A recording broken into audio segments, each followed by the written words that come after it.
Welcome to the Take Your Apprenticeship podcast. The Take Your Place team is made up of 5 universities and 9 further education colleges from across the east of England. We are an impartial project dedicated to giving you the information you need, regardless of where you're applying to study. Since 2017, we have worked with over 30,000 students from 100 different schools, colleges and sixth forms, helping them to explore their options and discover their potential. Now, we hope to help you too.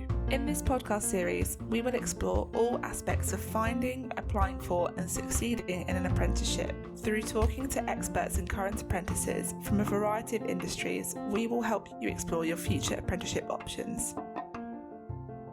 In this episode, I spoke to a surveillance and counter-terrorism officer about why a career in the police was right for him. As with all our conversations in this series, our interviews are recorded remotely, so you might hear some background office and working from home noises. Don't forget to check out the Take Your Place resource website at takeyourplace.ac.uk/resources for more university and apprenticeship information. So I'm joined today by a surveillance officer for ERSU, which is the Eastern Regional Special Operations Unit. Thank you so much for joining me today. Could you start by telling me about your current role and what types of things you get up to in a typical week? So I'm a Norfolk police officer who, like you say, is seconded out of force at this time to Bedfordshire Police. I'm part of a dedicated surveillance team, and my role is to gain covert evidence against those who are the most risk to the Eastern region, and sometimes those that pose a threat nationally as well within the UK. I spend a lot of my time travelling around the Eastern region, and sometimes, like I say, around the country to follow persons who are involved in this sort of criminality. The team I work for is equipped to deal with any form of criminal that we're asked to provide evidence against. So we have to remain covert at all times. We also have to use our PPE, which is our personal protective equipment, of cuffs, baton, spray, taser, etc., should we be put into any dangerous situations that require us to use them. Ultimately, my team is there to be within the community, making sure that members of the public are kept safe, and if need be, these criminals are given lengthy prison sentences to keep the public safe long term rather than just short term. We do have numerous jobs ongoing at any one time, so my week can at times be very different to the week before, so there's no sort of structure to it. And we have to make sure that we do a lot of training, so at times my week can include scenario-based training. Have admin also to do on my role, so I take an active role in the recruitment and retention of BAME staff within my organisation, which is Norfolk. Also offer to help and support anyone who's interested in joining the police, as the process, as we know, at times can be quite daunting. Fantastic, thank you very much, and thank you for joining us today to help with that process as well. So this series is looking at higher and degree apprenticeships. In the coming years, the police are going to be offering apprenticeships in the apprenticeship route. Could you tell us about how you first became interested in policing and what was your route from secondary school and GCSEs through to your position now? Yeah, so with the higher and degree apprenticeships, it wasn't a programme that I was part of because, as you know, it's just a fairly new programme. But I left school with 4 GCSEs at grade C, 3 at grade D and 1 at grade E. So yeah, I knew that I probably should have tried a little bit harder at school, but I wasn't interested in the academic side of it at the time.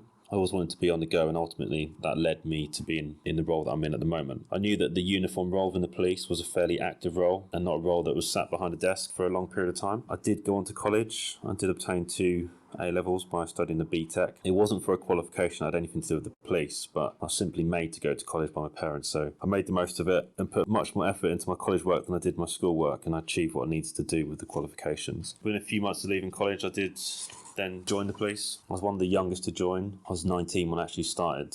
My reasons for wanting to join the police were positive encounters I've had with the police on previous occasions. I'd watched many police documentaries on TV, which sparked my interest. I was also very fortunate that my local police station was a tiny little house where a couple of police officers worked from, so I was able to get to know the team that worked out of there quite well. I was able to ask all those sort of honest questions that I needed answering, just to make sure it was the right role for me. How did you find the application process to be a police officer? Was there a formal sit-down interview, or is it more of a practical interview that you have to do?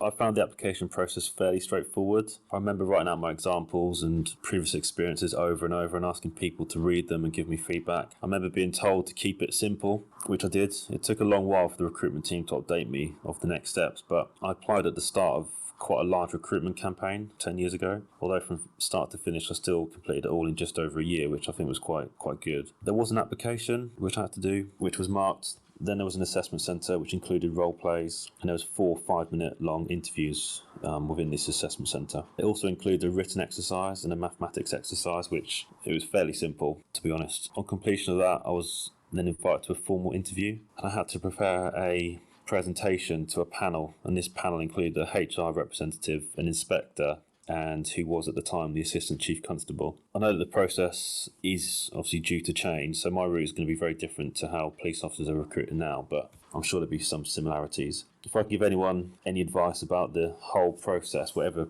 process you go through, is just to be yourself.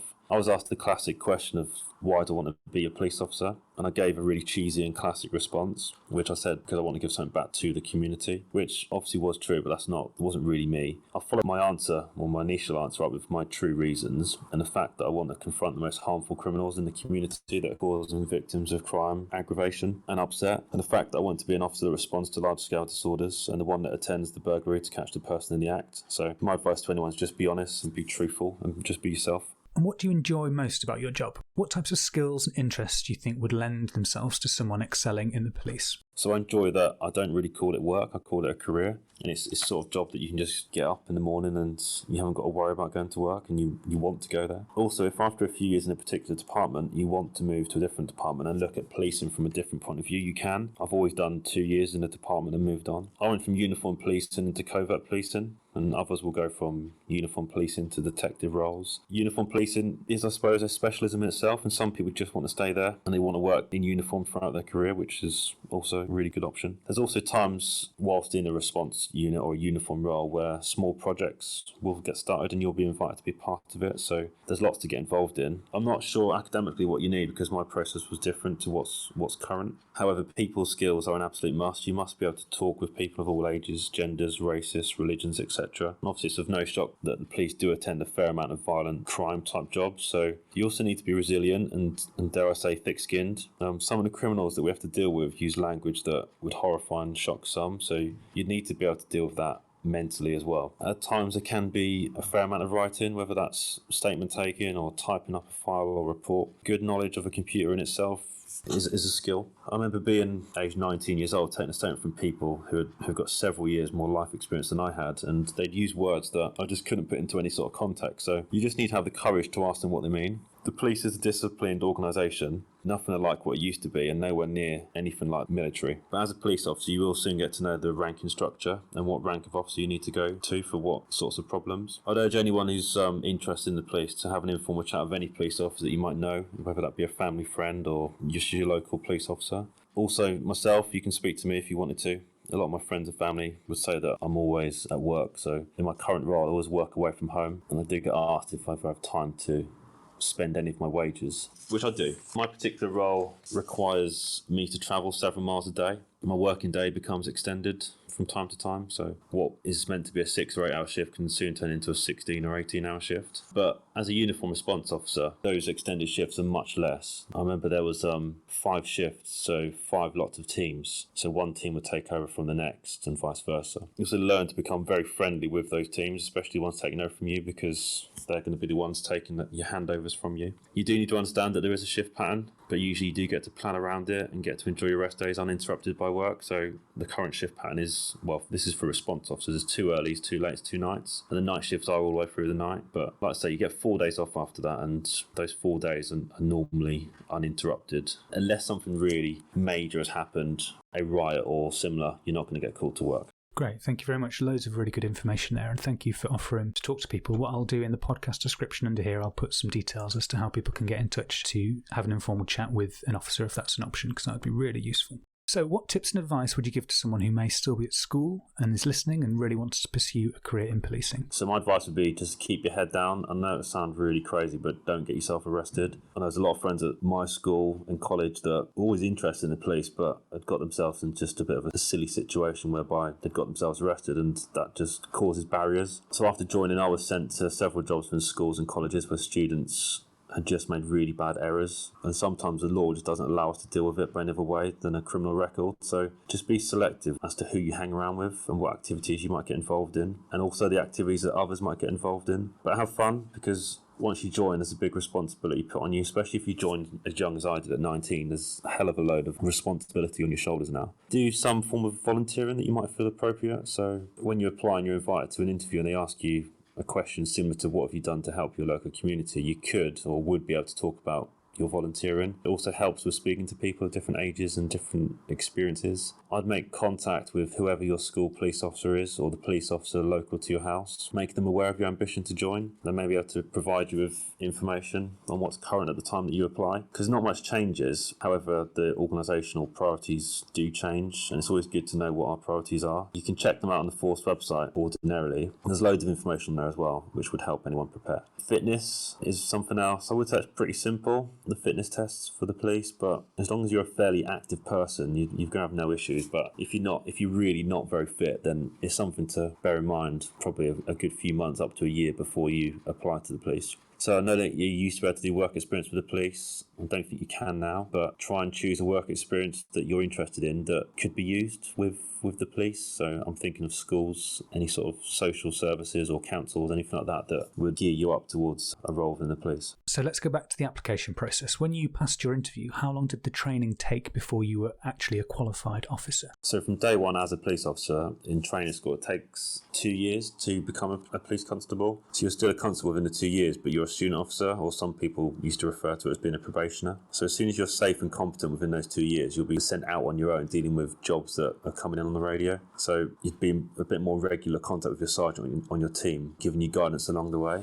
I can imagine that working in policing can be extremely stressful sometimes, some of the situations you've mentioned already. What kind of support do you have to help you? So the best support you're going to get in the police is going to be from the team that you are probably first on. You'll be going to difficult jobs, and those difficult jobs you'll be going to together. You'll put on a brave face and deal with it, but your team will know you the best and you'll get to know them very well. You'll know when something isn't right or something has affected them, and you'll be able to talk to them about it. There have been many jobs where we've had to deal with events that are just awful and are not very nice, but some jobs you do hear on the radio that your colleagues have been sent to, you offer to go as well, knowing that job's going to be an unpleasant one for them, but you go in there knowing that you're just going to support your colleague. So obviously I say colleague, but most of these colleagues do become your friends, and some of my friends that I joined with are best friends now, like 10 years on. If the jobs you go to deem to be not very nice, then the force has a process in place called TRIM, and that's a process where someone is trained and sits down with you and talks to you about the incident, and just to check that you're okay and you're not been traumatised by it. There's many support networks available as well, so if you're of a particular characteristic or have a particular faith or sexuality, then there are support networks as well to assist you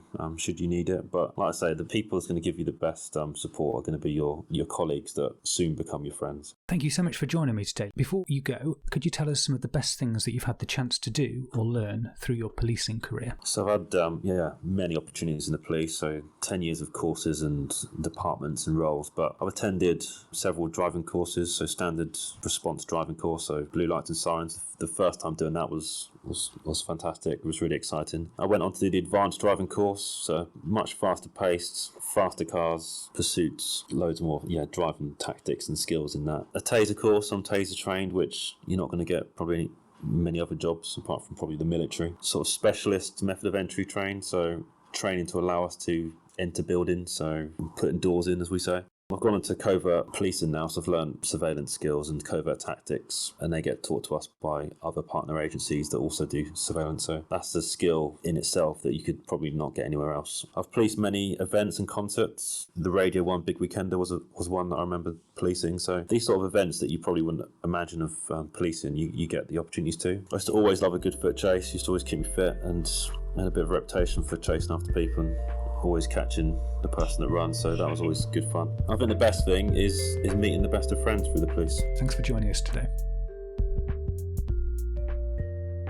Thank you for listening, and don't forget to subscribe to our future podcasts at soundcloud.com/takeyourplace or on your favourite podcasting app. You can also find us on Instagram, where we are at takeyourplace_HE, on Twitter at takeyourplaceHE, and on Facebook at facebook.com/takeyourplacehe. You can also email us with any questions, requests, or just to let us know what you think on info@takeyourplace.ac.uk.